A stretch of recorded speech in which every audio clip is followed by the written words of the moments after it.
Making people in all parts of our country better off, to rebuild our schools and our hospitals, to invest in our economy so that everyone has the opportunity to succeed after 14 years of mismanagement and decline by the party opposite, culminating in a £22 billion black hole in the public finances.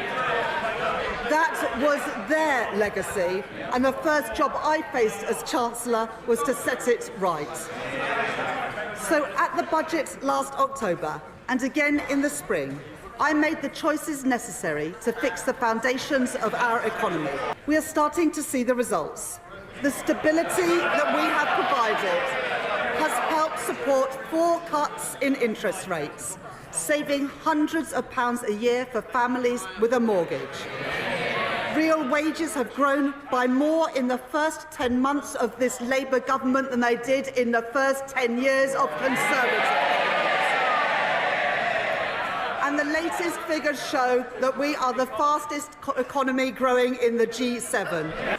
We are renewing Britain. But I know that too many people in too many parts of our country are yet to feel it. This government's task, my task as Chancellor, and the purpose of this spending review is to change that. Crunching the numbers, looking at the assets and the liabilities. And on that note,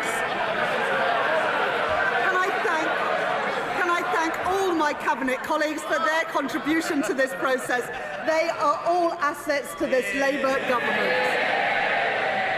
My choices are different.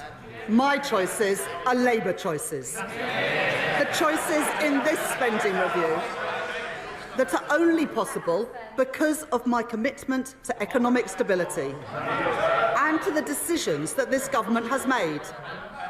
The Conservatives' fiscal rules guaranteed neither stability nor investment, and that is why I changed them. My fiscal rules are non-negotiable, and they are the foundation of stability and of investment. My first rule is for stability, that day-to-day government spending should be paid for through tax receipts. That is the sound economic choice, and it is also the fair choice, because it is not right to expect our children and future generations to pay for the services that we rely on today.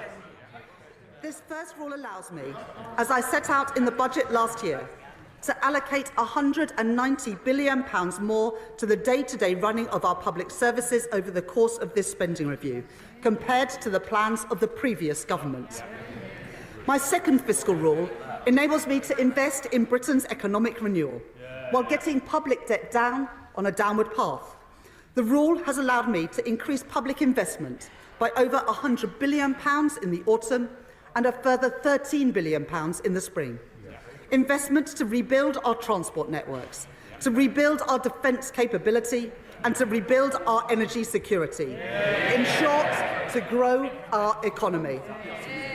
Mr. Speaker, I've made my choices. Tough decisions, yes, for stability. Changing Britain's fiscal rules, yes, for investment. And today, delivering that investment for the renewal of Britain. Now it is a time for the parties opposite to make their choices. The spending plans that I am setting out today are only possible because of the decisions that I took in the autumn to raise taxes and the changes to our fiscal rules. Every one of those changes was opposed by the parties opposite. So today, they can make an honest choice, and they can oppose these spending plans, as they opposed every penny I raised to fund them. Or they can make the same choice as Liz Truss: spend more, borrow more, with no regard for the consequences. And in their clamour to cut taxes for the richest, the Conservatives crashed our economy. They sent mortgage rates spiralling, and they put our pensions in peril. I will never take those risks. And reform. Well, they're itching to do the same thing all over again. Now, the member for Clacton may be playing the friend of the workers now, but some of us are old enough to remember when he described the disastrous Liz Truss budget as, and I quote, the best Conservative budget since the 1980s. Mr. Speaker, after the damage is done, he still nods along. They have learnt nothing. And his party have been in Parliament for less than a year, and yet they have already racked up £80 billion of unfunded commitments. They are simply not serious. Mr. Speaker, every day it becomes clearer. It is Labour, and only Labour, that has a credible plan for the renewal of Britain. As I said in my spring statement, the world is changing before our eyes.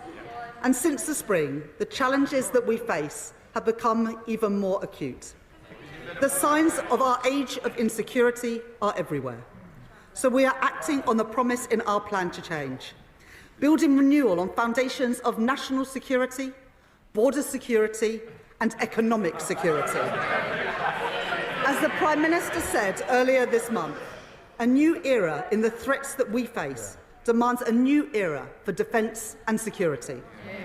That's why we took the decision to prioritise our defence spending by reducing overseas development aid, so that defence spending will now rise to 2.6% of GDP by April 2027, including the contribution of our intelligence agencies.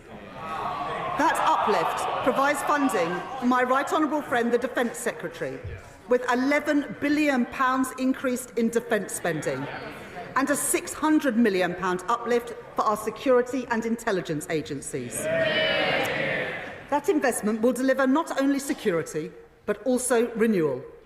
In Aldermaston and Lincoln, in Portsmouth and Filton, on the Clyde and in Rosyth, investment in Scotland, jobs in Scotland, defence for the United Kingdom, opposed by the Scottish National Party, delivered by this Labour government.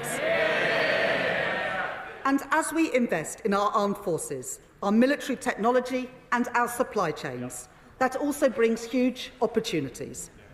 £4.5 billion of investment in munitions, made in factories from Glasgow to Glasgow, Stevenage to Radway Green, and over £6 billion to upgrade our nuclear submarine production, supporting thousands of jobs across Barrow, Derby and Sheffield.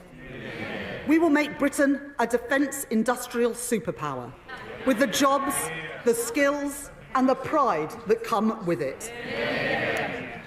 A more unstable world presents new challenges at our borders too, where conflict has opened the way for organised criminal gangs. The British people rightly expect us to have control of who comes into our country. The party opposite said that they would take back control. Well, Mr. Speaker, they lost control.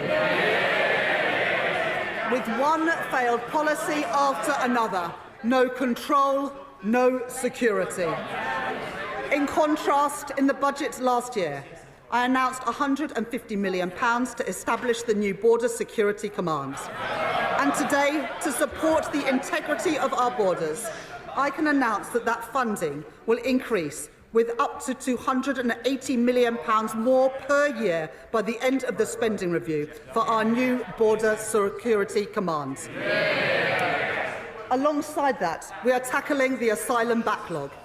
The party opposite left behind a broken system. Billions of pounds of taxpayers' money spent on housing asylum seekers in hotels, leaving people in limbo and shunting the cost of failure onto local communities. We won't let that stand. So I can confirm today that, led by the work of my right honourable friend, the Home Secretary, we will be ending the costly use of hotels to house asylum seekers in this Parliament. Funding that I have provided today, including from the Transformation Fund, will cut the asylum backlog, hear more appeal cases and return people who have no right to be here, saving the taxpayer £1 billion a year. That is my choice, Mr. Speaker. That is the Labour choice. That is the choice of the British people.